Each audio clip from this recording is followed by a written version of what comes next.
You're watching the Arsenal vodcast.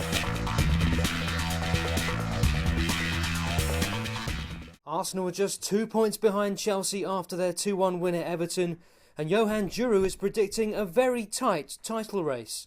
I think that the league is quite tough this season. I think that you can see, like when we watch the game Aston Villa against Man U, the teams is not too much between each other now, and I think that it's going to be very tight until the end. But I think we have to focus on our strength and our play and try to do the most of it, because I think that we've got a great chance. Lukasz Fabianski caught the eye once more with some vital late saves at Goodison Park, but his performance did not surprise Arsène Wenger.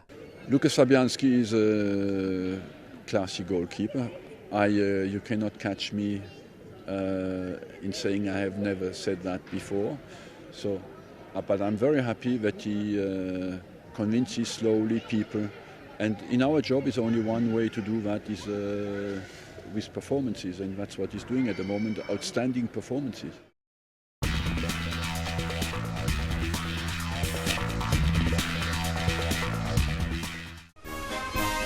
The Americans have arrived. This week in Fans From Afar, we take in the first in our two-part US Tour special as the Arsenal America supporters group hit the road in the UK and Europe. We're here for the 2010 Arsenal America road trip. We're going to take in the West Ham match along with the Legends Tour on Monday, and then we're going over to the Ukraine to watch Shakhtar and Arsenal face off. We have anywhere from 20 to 30 supporters every time we have a road trip. And they come in from all over the U.S., from California, central U.S. to the East Coast. It's really important just because many of the Americans that come on these trips have never had the opportunity to see Arsenal in person. So they really try to look for an opportunity to go whenever we do these events. And the club is gracious enough to help us with multiple activities, so it really becomes a full experience for them. Football is booming in the US, due in no small part to the exploits of ex-Premier League players, including Arsenal's own Thierry Henry and Freddie Ljungberg. Arsenal America today has over 3,000 active members. We're growing. This is one of our best years ever in terms of growth. It's also an opportunity for us to do all kinds of domestic events. So we've done everything from, we did a fantastic meet and greet with Thierry Henry over the summer when the Red Bulls faced off against the Colorado Rapids. We're doing an event when Arsenal go out to play the youth program play in Dallas next summer. And then we do a lot of regional events. We have over 30 local supporters branches, ranging from members from just a handful to well over 400 or 500 members. So it's a very diverse group all across the US. While making the very English trip from pub to the stadium, it's important to remember that like all Arsenal fan groups across the world, the Arsenal America experience has its own unique flavour.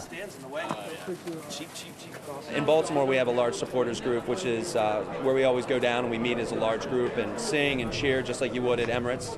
A lot of local groups, if they're smaller, they meet at local pubs, and some people even do in their own homes, and they'll meet up and have people over if there's not enough public venue to do matches. But, really depends by area. But I know we like to go down to our local pub and have a few pints and enjoy the match. We're in a city that soccer might not be the biggest, but we're still out in the streets singing and chanting and creating a little bit of a ruckus.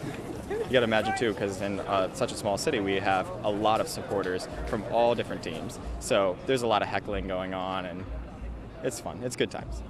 One thing that can't be replicated abroad is the pilgrimage past Highbury on the way to Emirates. It's really funny because when I come here, I haven't really. I don't know. I couldn't say that I belong here or anything else like that. But at the same time, it's a sense of familiarity that, I don't know, is there. After Highbury, it's on past the tube station.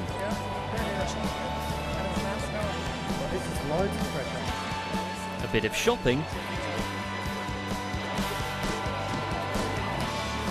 And onto the stadium for an unforgettable matchday experience.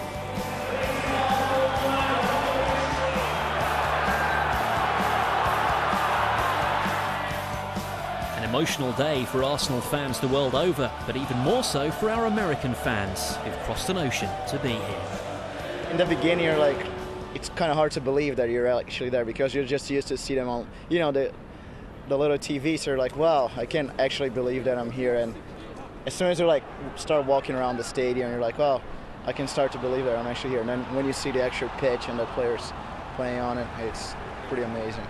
For Guy Foster, his first live Premier League game was also a tense affair. Alex Song's 88th minute salvo providing the fairy tale ending to a transatlantic pilgrimage. That was very nerve-wracking, very nerve-wracking. Actually, as soon as they scored, I started screaming so hard that I actually felt like I was going to pass out for a second. I was like, I better sit back because I'm screaming too hard. So, but it was definitely very, very a little heartbreaking, but it was awesome. With match day done, the US tour rolls on, and we'll join them in part 2 of our look at Arsenal America's 2010 road trip next week.